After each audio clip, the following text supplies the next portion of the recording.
In the history of millionaires, we see people who start out being rich, or with parents with great purchasing power, carry out large companies that to this day are a sensation in the market. The person we will mention in this video is the exception because he started being poor, coming out of nowhere, to create one of the biggest cars not only in Japan, but in the world. We are talking about the great Soichiro Honda, who from the bottom was able to build an entire empire, which leads the motorcycle market today.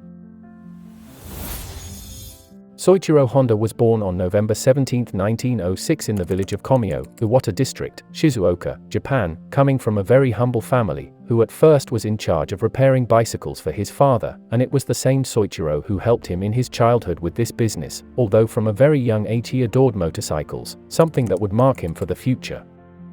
In his beginnings, he was not interested in school and traditional teaching at all, so to pass his exams, he forged stamps to pretend that his parents read his exams.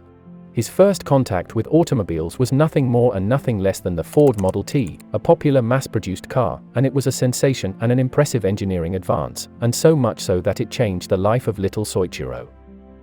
As he commented decades later, remembering the Model T, he could never forget the smell of the oil that the car gave off. Also at another point in his childhood, he borrowed a bicycle from his father to see a demonstration of an airplane made by the pilot Art Smith. Those were the origins of Honda, the great car brand that we all know. But let's not get ahead of ourselves, because at the age of 15, and without any formal education, as Honda had no traditional education in his life, he left home for Greater Tokyo to look for a job. In 1922 he quickly got a job in a garage, and began as an apprentice. Despite his misgivings on the matter, he humbly spent about 6 years as a car mechanic, and later, in 1928, at the age of 22, he started his car repair business. Soichiro founded Tokai Saiki to manufacture piston rings. It grows, but receives two big consecutive blows. The first is due to the Second World War. Literally all the countries were fighting to the death, and Japan was in a complex position, since it had to face the greatest powers in the world. In 1944, Soichiro's Tokai Saiki Yamashita plant is bombed by an American B-29. And not only does a bombardment occur, but there was also an earthquake there. Soichiro, with no other choice, decides to sell the remains that were still safe. But in a normal instance, any person faced with those two catastrophes would find their morale on the ground, and no longer want to do anything. This was not the case of the Japanese visionary, with the profits obtained from the sale of those safe artifacts to Toyota for 450,000 yen. He founded his famous second company, Honda Technical Research Institute, in October 1946. The rest, as we know, is history. But driving at high speeds, he had an accident and seriously injured his left eye, along with his brother, who also had serious injuries. Just like all previous difficulties, the Japanese businessman never gave up. The Second World War ended on September 2, 1945, so the country was devastated, and with very little economic will, almost all industries, especially those related to independent transportation. Relations with the United States clearly changed forever, and they needed mobility, which is why the founding of Honda in 1946 was a key and specific time to understand its subsequent progress. Soichiro Honda partners with Takeo Fujisawa, and together they create a new company. Soichiro will be in charge of product development and Fujisawa-san will provide the necessary business intelligence. The company has 34 employees and a common dream. It was not until that time that they began to produce motorcycles for the mobility of the population, which were actually fully motorized bicycles. Without a doubt, the experience of Honda together with his father, who was a bicycle manufacturer, had served him well, and he put it into practice over the years. This motorized bicycle was called Type A, perhaps a reference to Ford's Model T. It was powered by the first Honda-designed mass-produced engine, and it was sold until 1951.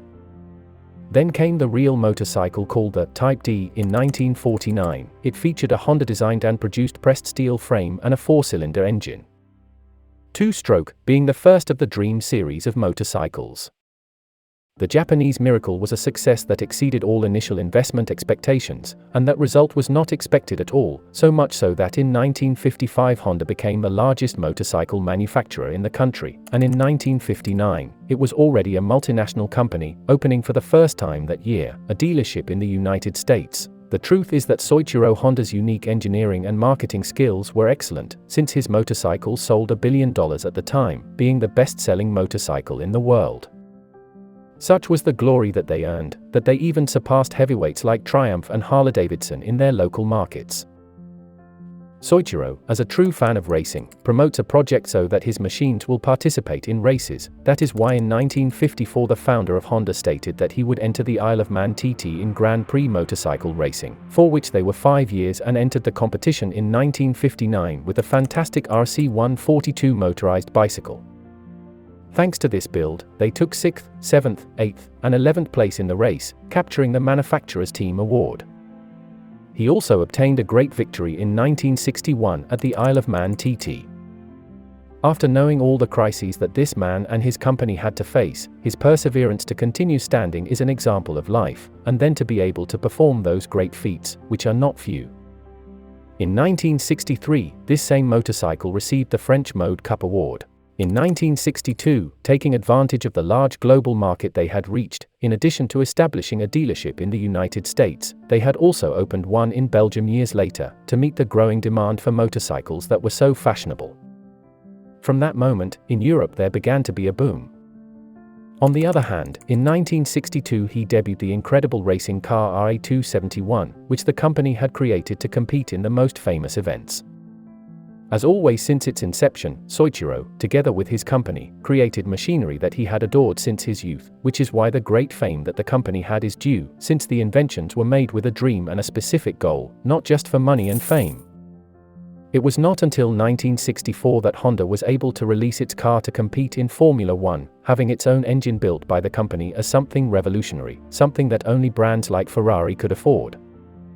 In these years, Soichiro Honda put himself fully together with his company in car manufacturing, as they had the confidence to lead the market with their amazing motorcycles, and he knew very well that he had to diversify in the business, and on the other hand also innovate in the car market, another of his great passions. To increase the fame of its car models, the company set itself the goal of winning a major competition. In only its second year of competition, Honda achieved the coveted top step of the podium with Ginther's victory in the RA272 at the 1965 Mexican Grand Prix, quite a feat. Countless times they won with new car models in major competitions, each time making it clear that the company competes with the best in the market, and they were exceptional in this task. In 1967, the company began manufacturing smaller car models, so in the 1970s, when the oil crisis broke out, the production of its innovative Honda Civic, which was a low-consumption model, with which they positioned themselves at the world level again, struggling with another great crisis, and coming out unscathed. In 1973, the Civic came third in the European Car of the Year award, the best result to date for a Japanese vehicle.